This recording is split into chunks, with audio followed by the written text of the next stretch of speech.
Now, I've been reading a book written by a chap called Seth Godin, Purple Cow guy. And one of the things he brings out is your business must be remarkable.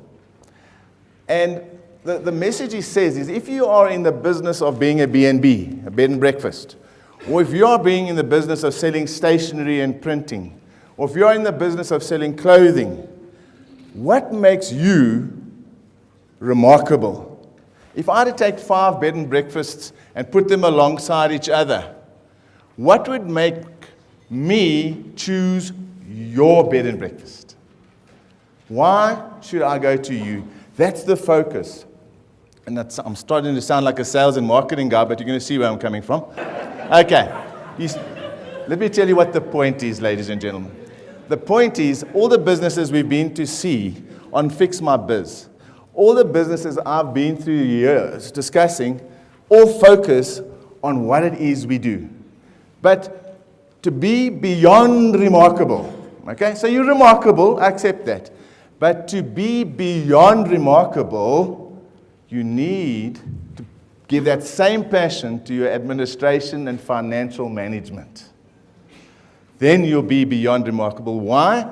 I can tell you from some of the analyses we've done, if you get your wish, you're not going to cope with the influx of business. And the reason for that is because you haven't got the processes in place.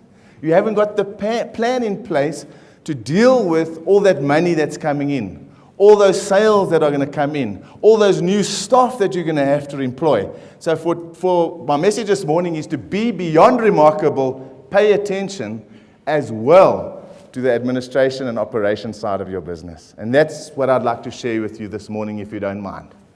Okay. So the first thing I want to say is let's play a little game. And I'm going to make as if you're starting your business and you really just want some direction on where to go to be financially and legally sound. So the first thing I'm going to sit down with you and say, give me your plan. Let's sit down and work out a plan of action. Let's be realistic. Then I'm going to go into which structure it is that you need to be operating through. Whether it's a sole proprietor, a partnership, a closed corporation, or even a trust or a PTY limited, proprietary limited company. And then the next point I'd like to, as you've now gathered, is really impress upon you the importance of certain processes and procedures that you need to have. And at the end of the day, you all know that it lasts with you. So those are the 4 points that I'd like to share with you this morning, ladies and gentlemen. In your handouts, and those of you that will be watching on TV, do you know that you're being filmed today? Same guys that are filming Fix My Biz are here. On the website, Ravi tells me that they're going to be putting the handouts online. So if you look in those handouts, you're going to see what I've done is prepared for you a generic business plan. Because very often we hear about these things of business plans. What on earth is a business plan? And we do a lot of homework and a lot of research. So I've put one online for you, and I'm going to have one. Well, one is in your handout. What's not in your handout, ladies and gentlemen, are 3 elements that I think are vital. 2 elements that are vital. The third one is there. I've seen many business plans, and in fact, yesterday in Nelspruit, I got given a business plan to look at after the seminar, and there was no cash flow. There was no cash flow in that business plan. There was no forecast. So the guy had the executive summary. The person that drafted it for the client had the CVs. He had the marketing and sales planning. He had a business structure in, but he didn't have enough financial stuff in there. So we're going to talk about the financial stuff today.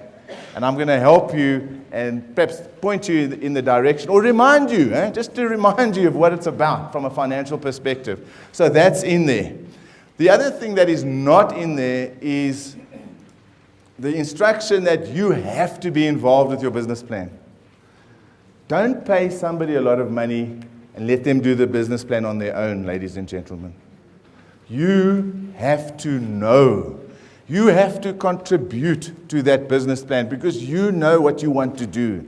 And very often we find business owners presenting business plans that they're not aware of what is actually contained in there. So that's the first thing. The second issue is that if you are looking to loan money or get investors in your business, you need to have what they call own contribution. Now, the banks and the investors will say own contribution is what have you contributed to this business. And it's not necessarily money. I know the institutions like you to actually put in physically a couple of £1,000, but own contribution could also be your research and your setting up of the structure and so on and so forth. But a business plan without own contribution and without your knowledge of what's going in there and without the cash flow forecasting or financials is not going to get you very far. So that's imperative. I have handed, in the back of your handout, there is a little example of a cash flow forecast. Okay. So why is it so important? Well, it's very important in the first 6 months at least of your business is to keep tabs of your income and of your expenditure. And you need to understand that this is your target and whether you're making it and whether you're not making it. And how can you do that if it's not written down? You need, ladies and gentlemen, when you want to start your business or if you want to turn your business around, you need to start with your private expenditure. There is no way on earth you are going to be able to focus on making money in your business if you're worrying about paying the water and lights account at the end of the month. There's no way you're going to be able to focus on your sales strategy if you're worried about putting food on the table. So start on a budget that indicates all your private expenditure. I don't do a budget for 1 month. Why is that? Because the TV license needs to be paid in October. And we don't budget for that in January. Or your car license might be payable in February. And it's a once-off payment. And if I can focus on the whole year, then I'll understand there are those things that need to be paid once a year. Bank charges need to be budgeted for. We don't budget for that. We normally write down our insurances, our bond or our rent, and we forget about those little funnies that come through. So by doing a budget, a personal budget on a yearly basis, it enables you to focus on where you're at. It enables you to focus on where you're at. Because from a financial perspective, it's not only important to know where you're going. If you have a plan to where you're going, it's always important to understand where you're at. So that's why I focus on a private budget. So very often a customer that wants to start a business or a client wants to start a business is a little puzzled. Why do you want to know my private stuff, Thayne? Because this is where it starts. So once I've got your private budget together and we've sat and we've worked out where we can reduce those expenses. Because any startup business needs to keep their running costs low as possible. And one of the running costs is the owner's drawings. That's what doing a budget does for you. It actually focuses on each line item. And that focus will help you reduce them. It makes you more aware of it. And that's why you need to revisit these things on a regular basis. I am now going to go on to your business budget. When you do this budget or this cash flow forecast, do not put in consistent figures. So if I'm having a good month in January, I'll put the 50 in. If I'm having an excellent month in December, I'll put 100 in. If I'm having a really bad month in April, I'll put 20 in. So be realistic about your business cash flow forecasting.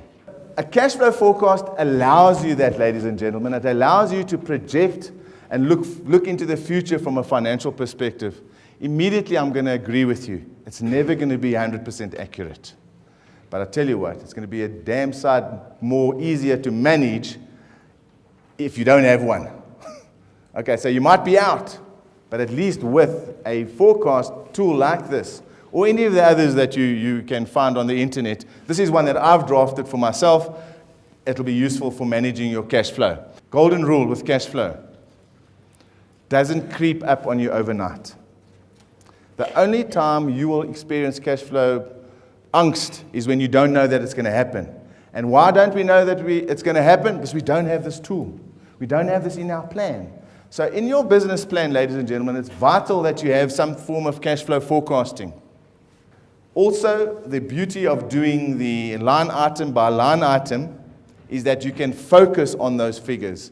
PAYE and things like that need to be paid by the 7th of the month.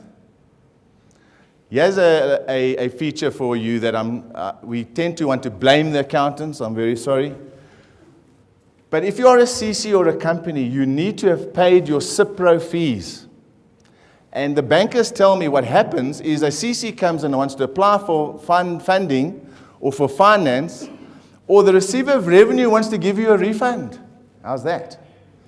And they can't, because you have not paid your annual CIPRO fees. And what's it for a CC? $180? How much? 150. So we forget that because it's not part of our daily operations.